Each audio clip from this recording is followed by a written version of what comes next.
He wants to show you. Why not let him show you? Hey, what's that odor? It's Lazy's leftover. He wants to show ya. Gotta let him show ya. Say, what's that odor? Must be Lazy's leftover. Broadcasting live from the Just Bleed Radio studios in beautiful downtown Cleveland, Ohio. What's going on, everybody? What is happening? It's your boy Lazy Bed, and we are live. As you just heard, this is Just Bleed Radio, and this is the inaugural edition of Lazy's Leftovers. And we're doing this fucking thing live. We are going off the cuff, off the rip. And I don't really know what the fuck I'm doing here. I don't got nothing in particular to say, but I'm going to say some things. I'm going to stay alive for a little bit here just to get some content out because, as you may have noticed, Just Bleed Radio has been a bit dormant over the last couple of weeks as the UFC has taken its brief vacation, I guess you would say, in between events.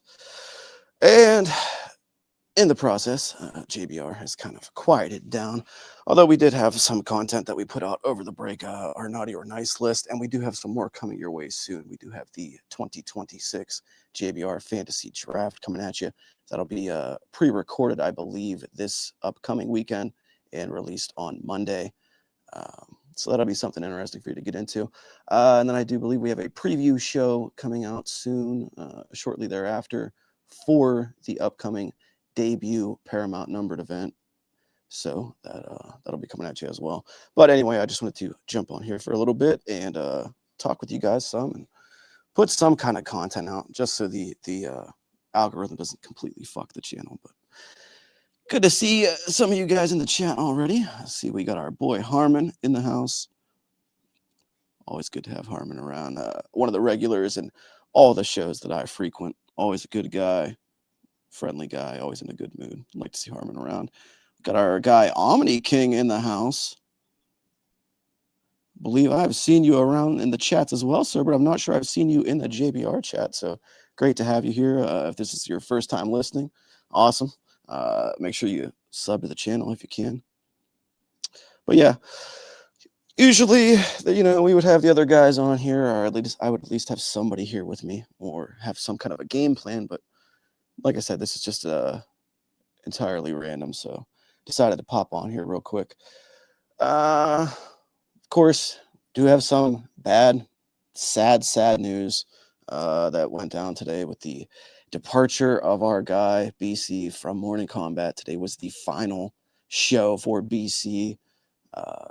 He now moves on to his full-time gig at CBS Paramount, which happy for him. Couldn't be more ecstatic for a good thing to happen to such a good guy like BC, and happy for his family. And hopefully this affords him the ability to make their lives even better, maybe even spend a little bit more time with them. I'm not sure how that's going to work out because it's probably going to be even more busy for him, but I don't know. You know what I'm saying? Just hopefully this works out for him and things go well. And yes, it did absolutely have me in tears as well, Harmon. That was fucking rough, especially that ending, dude, when they got to the part where they did the small little snippets of the London live show finally, and we got to see that, and then transitioning into the Hero remix as popularized on MK. And geez, man, it was tough scenes. But yeah, happy for our guy Big Beige. Glad he's on to bigger and better things. Again, this was a situation where I think several of us here at the show had plans to send in some kind of farewell video or montage of some sorts to be included in the fan submissions or whatever you want to call them today. But I think we were all just a little bit too sad, just a little bit too distraught to get the creative juices flowing. It just fucking didn't happen. I recorded a couple of little audio snippets, but it just didn't cut the mustard. It didn't really seem to, reach the level of I don't know, creativity that I was looking for. So I just didn't bother sending them in. I know our editor, Super Dave, he discussed making some sort of a video clip, but I think, you know, same thing struck him. The sadness sapped all of his motivations. Is what it is.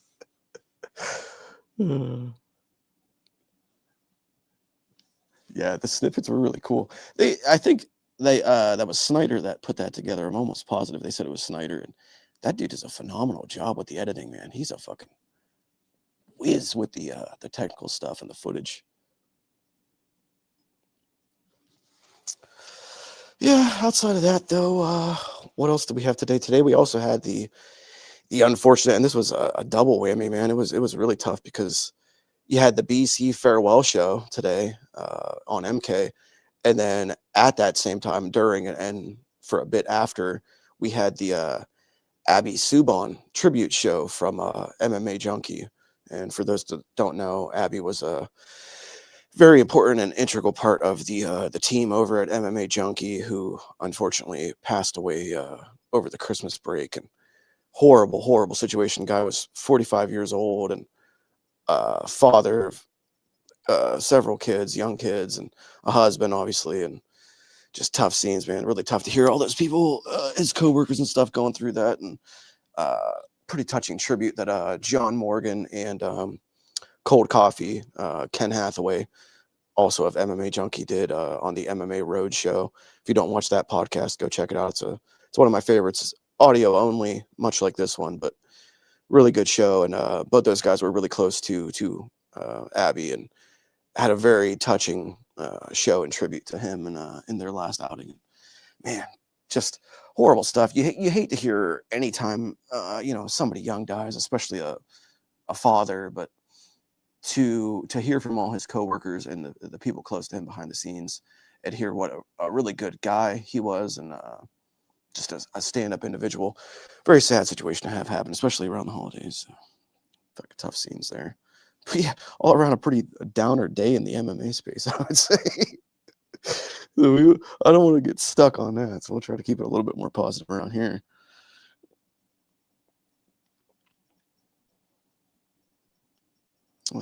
As far as actual MMA goes, there has been some pretty good events over this break, and I know a lot of people, and I've been seeing it over and over again in the chats on all the different shows that I frequent. People were saying that it's been really tough to have this break from the UFC, and while that's true, you know, I wish they'd been putting on events throughout this time. It hasn't been a break from MMA, folks. There has been plenty of regional MMA, plenty of stuff going on around the world. Your smaller promotions, which, as I'm always harping on this very channel, that's the kind of stuff you got to support. Those are the organizations that you really want to get behind, because your viewership and your patronage can really make a difference for those smaller organizations. And over this break, man, there has been some fucking phenomenal shows that's gone on. First and foremost, the one that immediately jumps to mind, obviously, the Rise New Year's Eve event. Jesus fucking Christ, me. Like, I typically watch all the Rise New Year's Eve events, especially. I try to catch as many of their stuff throughout the year as I can, but it's often difficult being in the States because that kind of stuff gets put behind geo blocks and things of that nature. And unless you have accounts with, you know, certain streaming providers over there in Asia, it can get difficult to watch their programming. But nevertheless, I try to catch as much of it as I can, especially the New Year's Eve shows. And by golly, man, this year they really outdid even themselves. Like, they went above and beyond. If you didn't catch it, anyone who's listening to this now or listens to this back after and playback afterwards, man, go back and watch that Rise New Year's Eve show. Whew, just phenomenal, dude. Even if you just catch the opening ceremony, they had a full-blown top to bottom, inside and out, complete orchestra, a Ryzen orchestra. And I thought that they were just going to do, you know, an standard opening ceremony, play some songs, video montage, whatever, and the orchestra would stop. But no, they continued to play. They did all the walkout tunes for the fighter introductions that they did to start the show. In typical Japanese fashion, they like to walk out the fighters to begin the evening and introduce them and kind of gather them all in the ring or on stage. And man, that fucking orchestra just brought a whole new life to the event. Like that type of stuff, that pomp and circumstance, that pageantry, that's the kind of stuff that's really missing from the UFC. Uh, it doesn't have to be all pyrotechnics and flash and fireworks and things of that nature, but I love to see just a little bit of emphasis and a little bit of, I don't know, attention and money put behind your event. Like, come on, UFC, like you're the top dogs. You are the the world's leader in combat sports. What the fuck are we doing? Like, I get you want this to be more like a official buttoned up sport, but if we can't have a little bit of fun in our MMA events, what the fuck are we doing, guys? Like, come on. And it's just awesome when you see a promotion that is willing to put their money where their mouth is and actually shell out some cash to make the event stand out and be special. And just, it was so fucking cool. So if you didn't catch the Rizin event, like I said, at very least, try to go back and at minimum, catch that opening ceremony. I'm not sure it's been released yet in full on YouTube, but man, got to find that. And then the fights themselves, they, of course, were fun. A lot of names that you might recognize, or at least several names that you might recognize if you're just a fan of martial arts here in the States, or mixed martial arts rather. But and then also some names that you might want to familiarize yourself with going forward, because there's for I'd say a year or two now, there's been somewhat of a working relationship going on between Rizin and the UFC, and it's not quite a partnership per se, but it is a fluid kind of relationship where they've been able to kind of send some of their guys back and forth, and we've been able to get the Kaios Sakuras of the world and fighters of that ilk to come over and compete here in the UFC in the United States. So I think we can continue to expect to see that sort of relationship develop going forward and potentially even grow. So might see more and more crossover between those two promotions, which I'm all for, and I think could be a really cool thing. Yeah. I'm glad our viewers are also in agreement. More pyro, more fireworks. Give me more live performances to walk out the fighters, just anything. And now that we are in this new Paramount era where ESPN was cool, but it was a sports streaming service. It was a sports network. Now that we're on Paramount, which is a CBS affiliate, as we know, maybe we can get a little bit more of that cinematic aspect of the fight game included in here, and include some more of these storylines, include some more of the the stuff that makes these fights seem bigger, even if it is just two names that we don't necessarily care about fighting in a warehouse in Las Vegas. Make it seem bigger than it is. Come on, give me something to work with here, folks. But yeah, so that was the Rizin event. I'm not going to break down the fights. There's a lot of people more qualified than I to do that, but definitely go back and check that shit out. Outside of that, of course, like as I said, there's been a litany of regional promotions that have had shows run throughout this off period. Again, I'm not going to get into all of them by name because we could be here all day, and that's a different show for a different time. But shout out to a lot of those organizations, specifically off the top of my head. American Combat Alliance, that's AKA, that's a Louisiana-based organization, kind of fronted by Matt Schnell. Matt Schnell, who many of our listeners will know from UFC fame. He's kind of the face of the organization, does some of the commentary work. Very small time, very, very small time organization, to the point where they held their weigh-ins prior to the event inside of a Buffalo Wild Wings. Now, I don't mean an arena named after Buffalo Wild Wings. I mean genuinely a BW3. They held the weigh-in at the BW3, and the funniest part was they kept saying, and now here comes so-and-so to the Buffalo Wild Wings stage. And the Buffalo Wild Wings stage was just a corner in the BW3. So, but anyway, they had their event the next night in some small banquet center. And I'm telling you, man, fun night of fucking fights. A really enjoyable time. I couldn't have told you who anyone was on that card. I didn't know him from Adam, but I had a great time. I got to see some really fun fisticuffs, a couple of fun knockouts. And, that's, for a lot of people, I understand that you want to watch this sport at what you consider to be the pinnacle, so you want to watch the UFC. But there's a real joy you get, a real pride you get, and a real benefit that comes from finding these guys while they're still on that local circuit, while they're still in the regional scene, and kind of finding that guy while he's green, very green and early on, and saying, I like this guy. I think he's got something special. And you latch onto him and you watch him grow. And when your premonitions and your predictions come true and they make it to that big show, they make it to the UFC, it's a really cool feeling. And it's a special thing to learn to love regional MMA, because it really is the grassroots of the sport. It's finding the future stars of tomorrow, today. And yeah, man, can't say enough good things about finding some local MMA to you, and even going out there in person.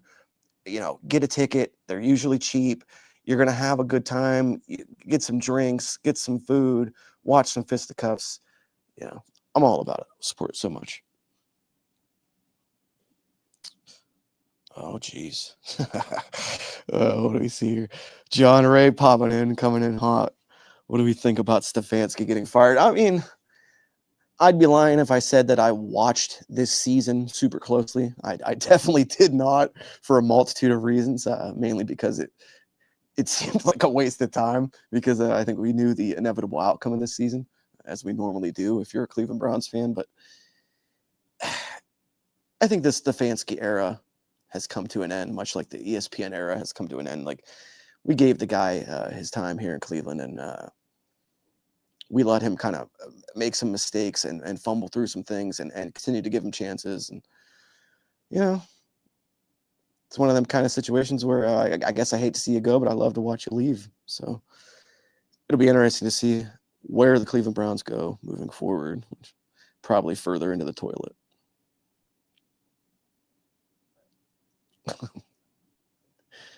Yeah, the Browns have something. They got something. We always got something. It's just a matter of what do we do with it. All right. Anyway. I'll go a couple more minutes on here. Try to think of another topic to get into. Oh, I got a topic for us to discuss ever so briefly. Happened to stumble today across some photos. I'm not sure where these photos were taken. I believe they were screenshots taken from some recent media that has been coming out as we lead into the upcoming fight week. And the photos I'm referring to happen to be of one Justin Gaethje. And in these photos, it would appear, and we can only speculate because we're not close to this individual, we're not in the locker room, but it would appear Justin Gaethje seems to be sporting a nasty, gaping, weeping staph infection wound on the side of his neck, right on his motherfucking throat. And again, as I said, we can only speculate here, and we can't say for certain. But if that is the case, man, you want to talk about some shitty fucking timing to be dealing with staph infection, and certainly staph infection of that magnitude. It looked like a fucking cigarette burn. That's going to be not an ideal situation for him, leading into what is possibly the last fight of his career, and almost certainly the last title fight of his career. Undeserved title fight at that, but we won't go there, against Paddy Pimblett at the upcoming, I believe, what is it, UFC 324? Yeah, I believe it's the number. But yeah, so man, if Justin has staph and is on antibiotics heading into this title fight, that cardio is going to go quick. And I think we all anticipate Paddy taking this fight to the ground and taking this fight into the wrestling and the grappling department as quick as he can. I don't think he's going to hang around on the feet and play with Justin where Justin's most dangerous. So if he gets Justin down early and starts, hanging on him, wearing on him, putting that weight on him, Paddy is a very large lightweight. It's going to be a rough night for Justin's gas tank.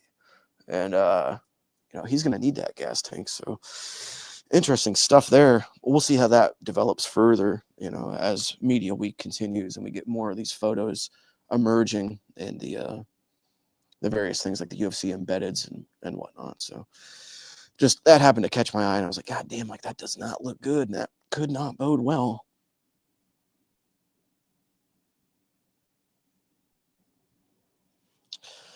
Do I think Shedeur Sanders has a chance at being a good QB in the NFL? Well, yeah, I do. I think he's shown flashes of brilliance, I guess you could say. Definitely has that playmaker ability. Can't take that away from him. I think that's probably hereditary and inevitability with who his father is. But it is a question of maybe, I guess you would say, his dedication to the craft, his dedication to an individual team rather than himself as a superstar. So it will be a question of where is his head at going forward? How does he handle being a part of an organization as dysfunctional as the Cleveland Browns? Can he you could kind of weather the storm and deal with all the bullshit that is Cleveland sports? Because he's certainly going to be tested playing here. He's going to be not necessarily like, it's not like playing in a New York situation or an LA situation where the media is kind of your worst enemy, but this organization and its decision making can be your worst enemy as a star player. So whether or not he'll be a good quarterback for the Cleveland Browns remains yet to be seen. But in the NFL, yeah, I think he has the ability to be one.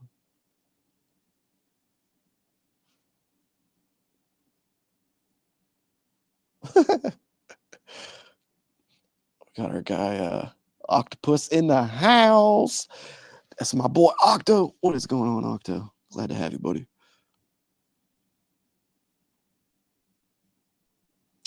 John Ray, what do we got to say? You always have your ear to the ground of MMA rumors, but is it true that Luke's new co-host will be a BBL? If he had it his way, I think it would be almost undoubtedly. Mrs. Thomas might not enjoy that very much, but I think that we can all rest assured if it was his decision to be made, yeah, it would be some sort of big booty Latino.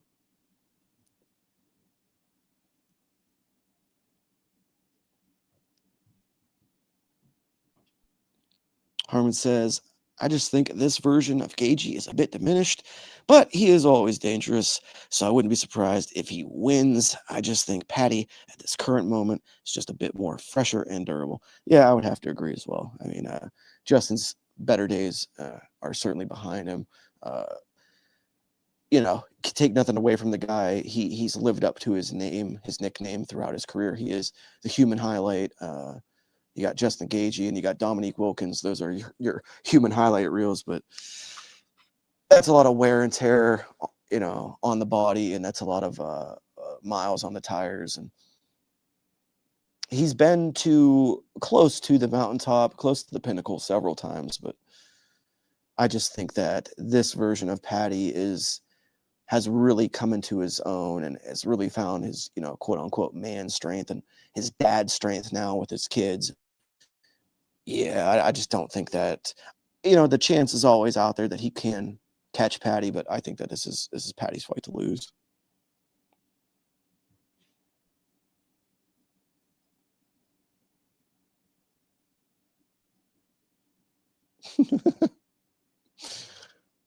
Oh, shit.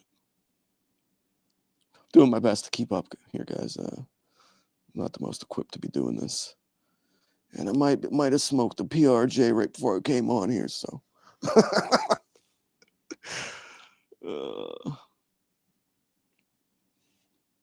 I'm not going to read this aloud because I'm not going to incriminate myself, but that is a very good point, John Ray. Very good point indeed.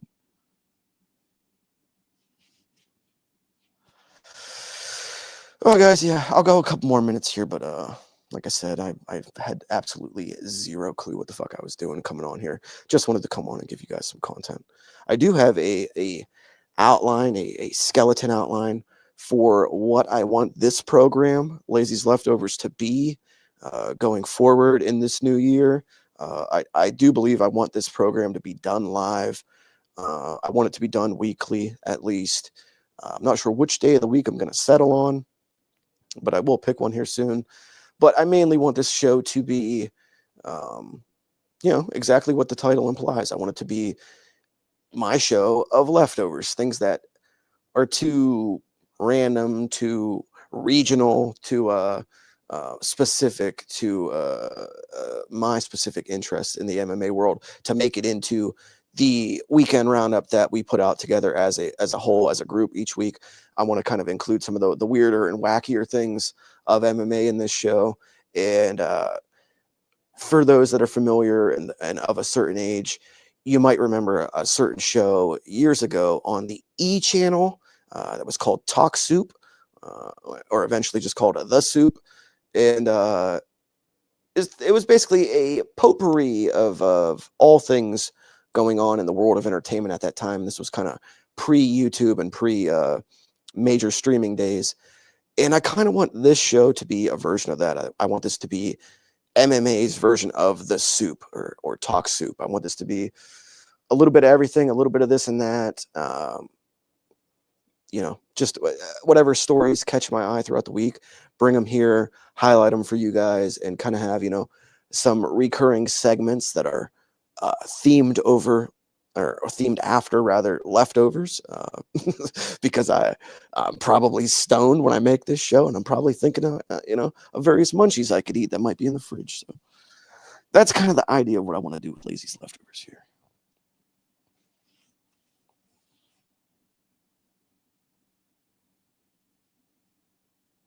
Yes, this is indeed a live Enigma Master. What's going on, Enigma? Good to have you, brother. Live for however much longer.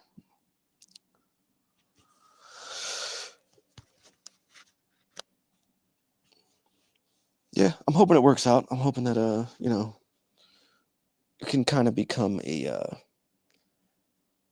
destination or appointment viewing for our small little audience of dedicated bleeders here. Just a place for us to gather around and talk about all the little dumb shit that's too abstract to make it into a hour to hour and 15-minute show.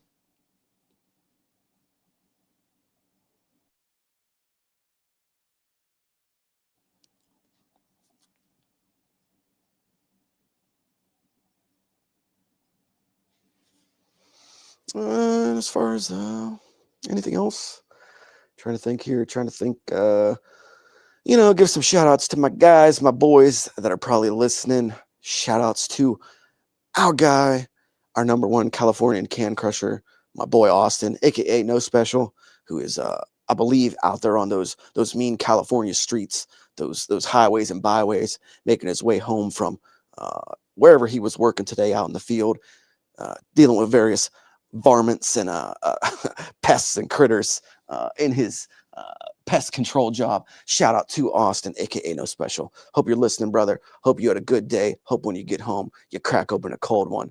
And I know you didn't watch the BC farewell episode earlier today due to what I just stated, your job circumstances. So when you do, have your Kleenex ready, because it is an emotional roller coaster. Also, shout outs to editor-in-chief, our fucking digital mastermind, Super Dave, who is him and his faithful companion Chaudhry are the men behind all of the technical wizardry that you see here at JBR. Shout out to Dave and Chaudhry, who may be listening or may not be listening. Dave said he was up very late last night, so he could have fallen asleep by now, but he said he was possibly going to tune in. And then, of course, big shout out to the man across the pond, the lover of dangerous Dakota, the margarita fucking shaken master, the espresso martini king, who is also probably almost assuredly sleeping, as it is 5 or 6 hours ahead over there. I'm talking, of course, about our guy Danger Mouse, DM, the kind of casuals. Always great to have DM with me in this endeavor. I don't know what I would do without my number one primary co-host who helps carry these hosting duties. He is the BC to my LT, or vice versa, and hopefully he never leaves me, because I don't have a big fallback plan like LTGPT. So JVR is all that there is for old Lazy Ben. Oh god.